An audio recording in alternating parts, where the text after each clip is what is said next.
Good morning, dear students of class 12th. Today we will read the next page of the enemy. In the previous paragraphs, you have read that how Hannah helped her husband in operation, and she gave the white man anesthetic. Now we will read the next paragraph. Students, please see on the screen. I am reading the text. You can associate the text with your book. She crouched close to the sleeping face of the young American. It was a piteously thin face, she thought, and the lips were twisted. वो उस young American के नज़दीक बैठ गई जो सोया हुआ था. उसका चेहरा दयापूर्ण ढंग से बहुत पतला था. वो सोची, द लिप्स वर ट्विस्टेड, उसके होंठ मुड़े हुए थे. The man was suffering weather he knew it और नॉट.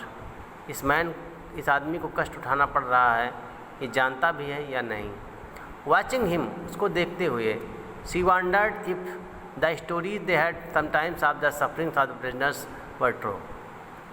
उसको देखकर उसको इस बात का आभास हुआ कि कैदियों पर जो यातनाओं की कहानी उसने सुनी थी वो सही थी. They came like flickers of rumour told by word of mouth and always contradicted. ऐसी कहानी उसने अफवाहों में सुनी थी जिस पर उसको हमेशा विरोधाभास रहता था. In the newspapers the reports were always that wherever the Japanese armies went the people received them gladly with cries of joy at their liberation. But sometimes she remembered such men as General Takima, who at home beat his wife cruelly. Newspaper में reports में वो पढ़ती थी कि Japanese army ने वहाँ कब्जा कर लिया, वहाँ स्वतंत्रता प्राप्त कर ली. इन कभी कभी वो जनरल टकीमा के बारे में सोचती जो अपने वाइफ को घर पर बुरी तरह से मारता था. Though no one mentioned it now and he had fought so victorious battle in the Manchuria. किसी भी पेपर में इस बात का उल्लेख नहीं किया गया और अब तो वो मंचूरिया का युद्ध भी जीत चुका था. If a man like that could be cruel to a woman in his power, would he not be cruel to one like this for instance. अगर कोई आदमी, ऐसा आदमी जो अपनी पत्नी को इतनी बुरी तरह से मारता है, अगर अपना दुश्मन देखेगा तो कितना उसके प्रति क्रूर होगा. She hoped anxiously that this young man had not been tortured.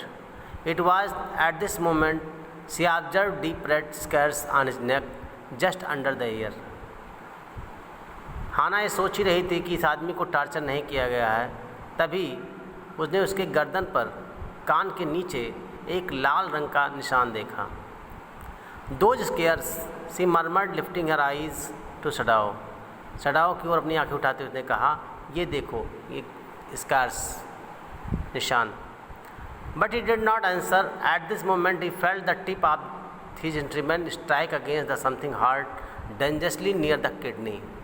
लेकिन सडाओ ने उसकी बात का कोई जवाब नहीं दिया, क्योंकि इस क्षण वो इंस्ट्रूमेंट का टिप जो उसकी नोक होती है वो कुछ हार्ड चीज़ पर उसकी टच कर रही थी. खतरनाक रूप से वो जो बिलेट थी वो उसकी किडनी के पास थी. ऑल थॉट लेफ्ट हिम, सारे विचार खो चुके थे. He felt only the purest pleasure, अब उसको केवल अपना काम याद था. He probed with his fingers delicately familiar with every atom of the human body. His old American professor of anatomy had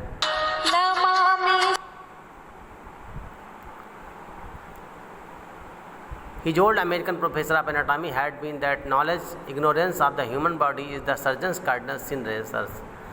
वो उसके जो उंगलियां हैं, उंगलियां ढूंढ रही थी, जो उंगलियां ह्यूमन बॉडी के हर एटम से परिचित थीं. उसके पुराने अमेरिकन प्रोफेसर जो ह्यूमन बॉडी के थे, उन्होंने कहा था कि अगर कोई सर्जन मनुष्य के शरीर से अनजान है, अर्ध ज्ञान उसको रखता है, तो वो एक प्रकार का मर्डर है. To operate without as complete knowledge of the body as if had made it anything less than this murder. अगर आप किसी भी बॉडी को ऑपरेट करते हैं और उसका कंप्लीट नॉलेज आपका नहीं है तो वो कुछ नहीं है, केवल मर्डर है।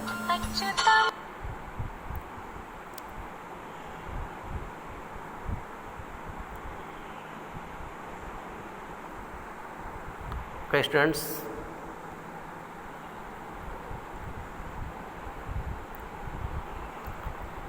ओके स्टूडेंट, आज के लिए इतना ही। कल आप लोग आगे बढ़ाएंगे। बाय।